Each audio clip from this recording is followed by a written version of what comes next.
Hi all, welcome back to my channel. ಇವತ್ತಿನ recipe ಬಗ್ಗೆ ಹೇಳೋದಾದರೆ ಕೆಲವು ಸಾಮಗ್ರಿಗಳನ್ನು ಬಳಸ್ಕೊಂಡು ಯಾವ ರೀತಿಯಾಗಿ ಪಲಾವ್ನ ಮಾಡೋದು ಅಂತ ತಿಳಿಸ್ಕೊಡ್ತಿದ್ದೀನಿ. ಹಾಗೆಯೇ ಕಡಿಮೆ ಟೈಮಲ್ಲಿ ಈ ರೆಸಿಪಿನ ನೀವು ಮಾಡ್ಕೊಬಹುದು. ಎಲ್ಲರೂ ಖಂಡಿತ ಇಷ್ಟಪಟ್ಟು ತಿಂತಾರೆ. ಇದಕ್ಕೆ ಯಾವುದೇ ರೀತಿಯಾದ ಚಟ್ನಿ ಅವಶ್ಯಕತೆ ಇರಲ್ಲ. ಹಾಗಿದ್ರೆ ಬನ್ನಿ ರೆಸಿಪಿನ ಸ್ಟಾರ್ಟ್ ಮಾಡೋಣ. ಏನೆಲ್ಲ ಇಂಗ್ರೀಡಿಯೆಂಟ್ಸ್ ಬೇಕು ಅಂತ ನೋಡ್ತಾ ಹೋಗೋಣ. ಮೊದಲಿಗೆ ನಾನಿಲ್ಲಿ ಒಂದು ಕುಕ್ಕರ್ನ ತೊಗೊಂಡಿದ್ದೀನಿ. ಅದಕ್ಕೆ 4ರಿಂದ 5 ಸ್ಪೂನ್ ಆಗುವಷ್ಟು ಎಣ್ಣೆನ ಬಳಸ್ತಾ ಇದ್ದೀನಿ. ಎಣ್ಣೆ ಸ್ವಲ್ಪ ಬಿಸಿ ಆದ ತಕ್ಷಣವೇ ನಾವಿಲ್ಲಿ ಮಸಾಲೆ ಪದಾರ್ಥಗಳನ್ನು ಸೇರಿಸ್ಕೊತಾ ಹೋಗಬೇಕಾಗತ್ತೆ. ನಾನಿಲ್ಲಿ ಚಕ್ಕೆ ಹಾಗೆಯೇ ಕಾಳುಮೆಣಸು ಮತ್ತು 4ರಿಂದ 5 ಲವಂಗನ ಹಾಕ್ಕೊತಾ ಇದ್ದೀನಿ. ಹಾಗೆಯೇ ಎರಡು ಏಲಕ್ಕಿ ಸಹ ಸೇರಿಸ್ಕೊತಾ ಇದ್ದೀನಿ. ನಂತರ ನಾನು ಇದಕ್ಕೆ ಜೀರಿಗೆನೂ ಸಹ ಸೇರಿಸ್ಕೊಂಡು 1-2 ನಿಮಿಷ ಇದನ್ನು ಫ್ರೈ ಆಗೋಕ್ಕೆ ಹಾಗೆ ಬಿಡೋಣ.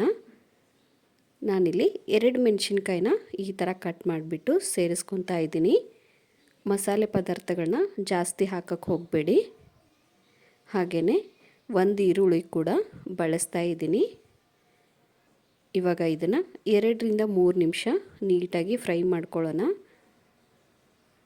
ಈರುಳ್ಳಿ ಎಲ್ಲ ಹಸಿ ವಾಸನೆ ಹೋಗಬೇಕು.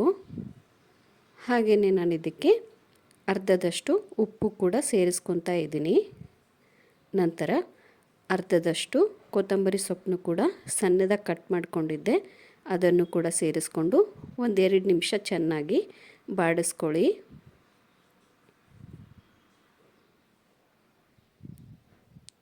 ಇವಾಗ ನಾವು ಇದಕ್ಕೆ ನೆನೆಸಿಟ್ಟಿರುವಂತಹ ಸೋಯಾ ಚಂಕ್ಸ್ ಅಂತಲೂ ಕೂಡ ಕರಿಬಹುದು.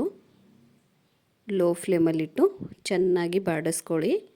ನಾವು ಹಾಕಿರುವಂಥ ಒಗ್ಗರಣೆ ಸೋಯಾ ಚಂಕ್ಸ್ಗೆ ನೀಟಾಗಿ ಮೆತ್ಕೊಬೇಕು. ಇವಾಗ ನಾವು ಇದಕ್ಕೆ ನೆನೆಸಿಟ್ಟಿರುವಂತಹ ಅಕ್ಕಿನ ಸೇರಿಸ್ಕೊಳ್ಳೋಣ. ನಾನಿಲ್ಲಿ 2 ಲೋಟ ಅಕ್ಕಿಗೆ 4 ಲೋಟ ಅಷ್ಟು ನೀರನ್ನ ಸೇರಿಸ್ಕೊಂಡಿದ್ದೆ. ಇವಾಗ ನೀಟಾಗಿ ಮಿಕ್ಸ್ ಮಾಡಿ, ಈ ಟೈಮಲ್ಲಿ ನೀವು ಬೇಕಂದರೆ ಉಪ್ಪು ಖಾರ ನೋಡಿಕೊಂಡು ಸೇರಿಸ್ಕೊಬಹುದು. ಇವಾಗ ಲಿಡ್ನ ಕ್ಲೋಸ್ ಮಾಡಿ 1-2 ವಿಷಲ್ ಕೂಗಿಸ್ಕೊಂಡ್ರೆ ಸಾಕು. ನಿಮಗಿಲ್ಲಿ ಕಡಿಮೆ ಟೈಮಲ್ಲಿ ಪಲಾವ್ ರೆಡಿ ಆಯಿತು. ಇದನ್ನು ನೀವು ತುಪ್ಪ ಜೊತೆ ಸವಿಬಹುದು. ತುಂಬಾ ರುಚಿಯಾಗಿರುತ್ತೆ. ನೋಡಿದ್ರಲ್ಲ ಫ್ರೆಂಡ್ಸ್, ಎಷ್ಟೊಂದು ಈಸಿಯಾಗಿ ನಾವು ಪಲಾವ್ನ ಮಾಡೋದು ಅಂತ. ಹಾಗಿದ್ರೆ ಇವಾಗಲೇ ಹೋಗಿ ರೆಸಿಪಿನ ಟ್ರೈ ಮಾಡಿ, ಹೇಗಿತ್ತು ಅಂತ ಕಮೆಂಟ್ ಮಾಡೋದನ್ನು ಮರಿಬೇಡಿ. ಇದೇ ಥರ ನನ್ನ ವಿಡಿಯೋಗೆ ಸಪೋರ್ಟ್ ಮಾಡ್ತಾಯಿರಿ. Thank you.